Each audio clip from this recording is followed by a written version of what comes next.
Kasus Agus Difabel yang melakukan pelecehan seksual pada 17 perempuan sungguh mencengangkan.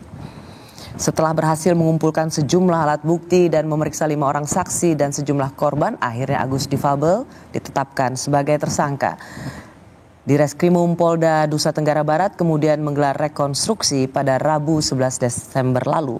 Saya bersama Ade Latifa, pendamping korban yang juga aktivis Senyum Puan Nusa Tenggara Barat. Mbak Adel, kita juga mendengar bagaimana modus Agus Difabel ini ketika ingin meyakinkan perempuan menelpon ibunya. Apa peran ibu dalam kasus ini menurut Mbak Adel? Ibu dari si Agus Difabel ya? Iya. Jadi beberapa korban itu ketika diminta untuk melakukan adegan-adegan dewasa begitu oleh tersangka, diiming-imingi kekayaan begitu. Ada yang diimingi uang, ada yang diimingi sekotak emas, seperti itu. Dan tentu ya korban tidak ada yang percaya ya begitu. Tapi kemudian tersangka ini meminta korban untuk menelpon ibunya saat itu menggunakan handphone korban untuk kemudian akhirnya di loudspeak. Jadi korban mendengar secara langsung percakapan itu di loudspeak, di mana di sana tersangka ini meminta izin begitu kepada ibunya untuk saya mau kasih uang ini untuk ini, minta tolong transfer. Saya mau kasih emas 1 kotak yang ada di rumah untuk ini, boleh ya gitu. Dan di situ si ibu memang tidak, berdasarkan keterangan korban tidak pernah ada pertanyaan, mempertanyakan untuk siapakah itu, siapa, kamu kenal di mana, kenapa mau dikasih, itu tidak ada. Jadi jawabannya langsung ke inti, iya boleh, iya silahkan, seperti itu. Dan ini tentu saja kebohongan kan? Agus sedang berbohong, mengiming-iming dia ingin menampilkan diri sebagai seorang putra yang kaya raya, bisa beli emas dan memberikan emas, uang gitu. Dan berarti ibunya menjadi sosok yang mendukung kebohongan itu. Iya, tapi meskipun sampai ibunya bilang iya pun gitu ya, para korban tetap tidak ada yang menganggap itu serius sih. Maksudnya para korban juga tidak kemudian, oh benar ya ternyata saya mau dikasih ini ya, enggak. Ya. Ini sebenarnya bukan untuk melemahkan kesaksian korban, saya menanyakan ini. Ini justru untuk melihat bagaimana kalau itu benar sebagai ibunya Agus Difabel, ada seorang ibu yang ikut berada dalam peristiwa ini, paling tidak dia ikut dalam satu kebohongan sehingga putranya bisa memperdaya perempuan dan kemudian melakukan pelecehan seksual. Kalau orang kemudian mengatakan bahwa Agus Difabel ini punya kemampuan metafisik, lalu mantra yang membuat para perempuan ini jadi tunduk, apa yang bisa Anda jelaskan soal ini? Sebenarnya terkait mantra dan lain sebagainya itu korban mengatakan hal itu bukan karena korban yang menduga-duga ya, tapi karena ada omongan secara langsung dari tersangka.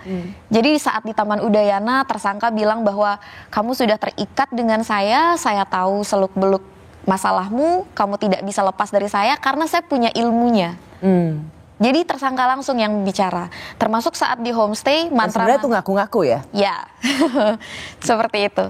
Termasuk saat di homestay, mantra-mantra yang disebutkan oleh publik itu adalah karena korban itu melihat dan mendengar si tersangka ini berbicara sesuatu dalam bahasa yang tidak dimengerti dan artinya juga nggak tahu, yang dimana itu dikatakan adalah mantra. Seperti itu, sehingga kemudian korban tidak boleh kemana-mana dan tidak bisa kemana-mana kalau mau selamat begitu. Jadi keterangan kemudian yang mengatakan ilmu mantra itu bukan hasil duga-dugaan dari korban, tapi memang dari tersangka sendiri yang mengungkapkan itu. Tapi yang menjadi catatan adalah bukan mantra-mantra itu yang melemahkan korban gitu. Bukan kemudian ketika dibacakan sesuatu akhirnya korban baru melemah, tidak.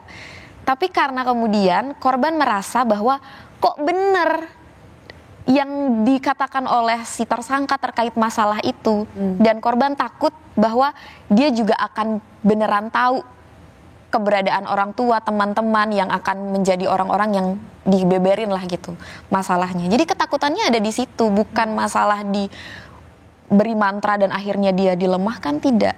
Sebelum mantra itu ada pun, sebelum mantra itu diucapkan pun, ya omongan-omongannya si tersangka inilah yang sebenarnya membuat korban tuh sudah cukup sangat ketakutan begitu. Jadi ini sebenarnya tentang kemampuan pelaku atau Agus difabel yang menampilkan dirinya bisa sangat berbeda-beda. Dari seorang yang sangat lemah, bernasib malang sebagai seorang yang difabel, tunadaksa, diremehkan, dilecehkan, menimbulkan empati, dan kemudian dia menampilkan diri sebagai sosok yang bisa menolong. Halaman-halaman kepribadian inilah yang menjadi dalam tanda kutip mantra atau kemampuan dia melemahkan perempuan. Ini yang menampilkan sebagai seseorang yang sangat manipulatif. Ya, begitu. Manipulatif dan pada akhirnya manipulasi psikologis dan ancaman-ancaman itu yang melemahkan.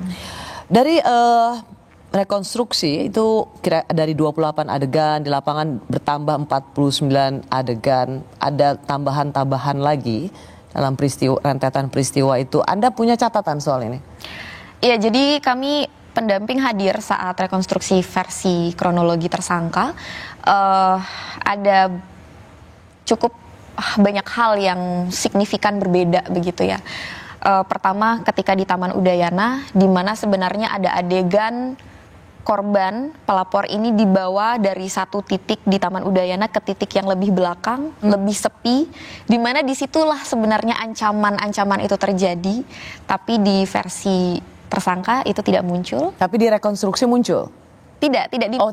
Tidak dimunculkan. Memang tidak muncul karena versi tersangka kan dia hanya mendekati korban untuk minta tolong diantar ke kampus, tapi korban langsung membawa si tersangka ini ke homestay begitu. Kemudian saat di homestay justru... Ini artinya Anda ingin memberikan catatan ini lebih kepada versi pelaku ya? Iya, bahwa ada perbedaan antara korban dengan tersangka. Tapi justru di perjalanan dari Taman Udayana ke homestay dan juga di parkiran homestay, itu ada temuan yang menarik bagi kami gitu, di mana selama ini tersangka selalu menyatakan bahwa tidak pernah ada komunikasi antara tersangka dengan korban selama perjalanan dari Taman Udayana ke homestay. Begitu. Dan itu konsisten beberapa kali dikatakan tidak ada. Tapi kemudian tiba-tiba ada pernyataan bahwa ada kesepakatan di sana katanya. Kesepakatan antara korban dengan tersangka terkait dengan uang 50.000 yang akan digunakan untuk membayar homestay. Dan itu terjadi selama perjalanan itu. Itu ada perbedaan yang memang tidak konsisten. Dan itu dikatakan sendiri oleh Agus difabel. Iya, betul. Jadi pada waktu BAP itu tidak menjadi kesaksian dia, tetapi pada rekonstruksi dia mengucapkan itu. Iya. Bahwa dia memerintahkan atau meminta para pelaku untuk membayar uang homestay. Iya. Sebuah, kenapa bisa kayak begitu kira-kira? Ya kalau kita membuat-buat sesuatu tidak ada kejahatan yang bisa selamanya ditutupi. Ya, kalau kita berbohong kita akan terjebak sendiri dengan kebohongan kita. Dan itu terbukti bahwa ke homestay itu adalah atas perintah Agus. Ya. Dan para korban dipaksa untuk membayarnya. Iya, betul. Termasuk di situ karena tersangka selalu mengatakan bahwa membayar homestay itu adalah atas inisiatif korban. Tapi saat rekonstruksi tersangka mengatakan bahwa korban mengeluarkan uang itu setelah tersangka mengatakan langsung bayar. Ia terjebak dengan kebohongannya sendiri? Ya. Kami kembali saat lagi.